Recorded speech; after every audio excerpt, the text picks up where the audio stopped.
ઓમ શ્રી ગણેશાય નમઃ. ઓમ નમો ભગવતે વાસુદેવાય નમઃ. જય શ્રી કૃષ્ણ. કનૈયાની પ્રિય ગોપીઓ, આપ સૌનો મારી ઓમ ડિવાઇન કથા યુટ્યુબ ચેનલ પર હાર્દિક સ્વાગત છે. આજે હું તમને પુરુષોત્તમ માસ કથાના અધ્યાય 5 ની વાત કરી રહી છું, જેનું નામ છે મળમાસ ગોલોક જાય છે. દુઃખી જન દુઃખનું સ્મરણ થવાથી પણ દુઃખી થાય છે. મળમાસને મૂર્છિત થઈને પોતાને ચરણે પડેલો જોઈ ગરુડજીએ તેને પાંખોથી પંખો નાખ્યો. તેથી મળમાસને શાંતિ થઈ. તે ફરીથી બોલ્યો, ભગવાન, આ રીતે અપમાન સહન કરીને જીવવા કરતા મરવું સારું.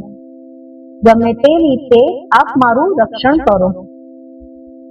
અધિક માસને આ રીતે ધ્રુજતો રુદન કરતો જોઈને ભગવાને કહ્યું, હે વત્સ, શાંત થા અને મારી સાથે ગૌલોકમાં શ્રી કૃષ્ણ પાસે ચાલ. તારા દુઃખનું તેઓ અવશ્ય નિવારણ કરશે. આમ કહીને ભગવાન મળમાસને સાથે લઈ ગોલોકમાં જવા નીકળ્યા. માર્ગમાં ભગવાન વિષ્ણુ શ્રી કૃષ્ણના સ્વરૂપનું વર્ણન કરતા હતા. શ્રી કૃષ્ણનો વર્ણ શ્યામ છે.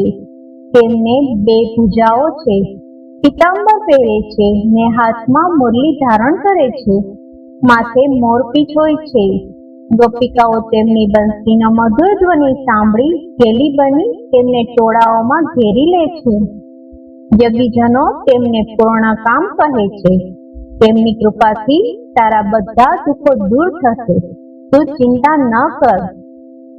સૌનક મુનિ બોલ્યા, હે પ્રભુ, ગોલોકમાં ગયા પછી મળમાસનું શું થયું?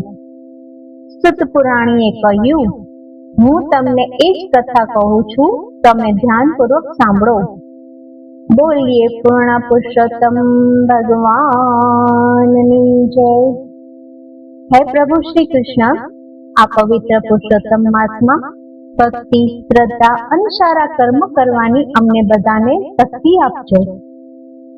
જે કોઈ આ કથા શ્રદ્ધાથી સાંભળે કે કરે, તેમના તમામ દુઃખ દૂર થાય અને તેમના જીવનમાં સુખ શાંતિ આવે. જો તમને આવી આધ્યાત્મિક કથાઓ ગમતી હોય તો વિડીયોને લાઈક કરો, મારી ચેનલને સબસ્ક્રાઇબ જરૂર કરજો અને આ કથાને તમારા પરિવાર અને મિત્રો સાથે શેર કરવાનું ભૂલશો નહીં. ફરી મળીએ એક નવી ભક્તિપૂર્ણ કથા સાથે. જય શ્રી કૃષ્ણ. રાધે રાધે.